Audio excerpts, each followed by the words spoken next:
Hello, welcome back to my channel, The Stuff We Do with Ron. This is a long overdue review video of the DNA Dirt Digger tires that I bought in springtime of 2021. I didn't do the review earlier because I wanted to get through a lot of different scenarios, using them in the summer in the mud and some rocks. And also in the winter once we got a decent amount of snow. The ones I bought are 25 by 8 by 12 on the fronts, 25 by 10 12s on the rear. They got an 1 1/8 lug on them. They're a somewhat aggressive tire. They're more aggressive than definitely than any factory tire I've ever seen, with the exception of ones that come on like purpose-built mud bikes, stuff like that. But they're not as aggressive as like a true mud tire that you're gonna go be playing in Skag with. They do ride smooth. They ride smoother than I thought they would. I didn't think they were ever going to be all that rough, but I thought there'd be a little bit of vibration or something out of them when they were like at low speeds. There isn't. They run really smooth no matter what speed, anywhere from barely moving 5-10 kilometers and then upwards of 50, 60, 70 kilometers an hour. They run really smooth. One thing I did notice about them compared to the stalkers that were on my quad is I went with the heavier sidewall, and that is really nice in the corners. These tires do not roll. Nothing like the old tires were. They really don't roll in turns at high speeds. Really nice there, and they don't kind of on a steep side hill.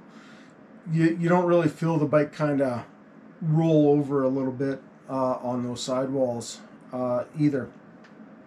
They work really nice that way. Now, as far as how they worked in different terrains, I took them down to the plane crash ride, the Crow's Nest.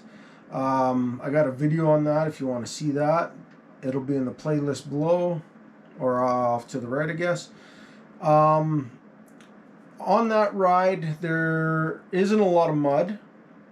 So, at least at the time I went, if you go when there's been a lot of rain, especially in the springtime, you can find some mud. But a big reason why I wanted to get down to that ride was there's a couple of hills on that ride. Now, they're not real crazy steep hills, but they're pretty decent. Like, you're into the throttle a little bit climbing. But they got a lot of loose, rolly rock on them. So I wanted to get on there and see how they handled that. See how, if they kick those rocks out, if they grip the rocks, how well would they do having to fling that rock out to get to the solid ground below, stuff like that. And they worked really well. I climbed the hills in both high and low range and 2- and 4-wheel drive. 4-wheel drive, absolutely nothing. You didn't even really notice the loose gravel, the loose rock on those hills at all. Flew right up them. High and low range didn't make any difference, obviously, just in power. And in 2-wheel, you could tell like the tires were kicking the rocks out. They were flinging them out a bit, moving them.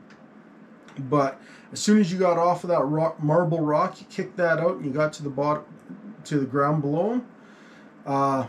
They just picked up traction immediately. You didn't continue spinning and chewing your way all the way up. They just pick up that and go. And then the next time they got on top of some looser rock again, and same thing, kick it out and dig and keep going. Really good that way. Now, as far as mud, we had a fairly dry summer. I did get to play in a little bit of mud. We got into some decent mud. It was up over my running boards on the quad, or foot boards, and so we're talking at least halfway up the tires, a little bit more, and in a couple of the holes. Nothing super bad. Like I'm not playing in skeg where I'm going to sink to, you know, I don't know where, the other side of the damn planet. But it was still real good goopy mud. Stuff that's going to make the tires have to dig, have to chew. And the only time I ever got stuck was when the ruts were so deep that I was actually chassised out. So the tires weren't touching the ground. And on every one of those times, just by shifting weight and turning the tires so that they could dig at the side of the rut, side walls of the rut, I was able to back out. I was actually able to get enough traction that way to slide it off the frickin' chassis and get back out of the hole, and then take an extra run at it or go around or whatever. So that was really nice. They moved a lot of mud. They clean out at a really nice low pace. You don't have to have a lot of wheel spin to get them to clean out, and they flung baseball-sized chunks of mud all over the quad. Like, they really just grabbed that stuff, scooped it, and flung it out. Really nice. So yeah, I've never been actually stuck with them. I haven't had to use my winch all year, or since I bought them. And then, so outside of that, riding them, you know, just dry track, stuff like that. They run really good. They corner really good. They side hill really good. You know, I have no complaints about them. They work really well. I'm actually very pleased, very happy with these tires. So recently we finally got enough snow. I was able to get out, play in some snow. We were playing in enough snow where I'm pushing it with the chassis on the quad. You know, we're, you know, more than half a tire depth of snow. Digging through the plow piles for getting off the road onto the trails and stuff. So it's hardened up. We actually had a couple of nice warm days with really cold nights. So it was partially melting and then freezing, and they worked fantastic. They just chewed.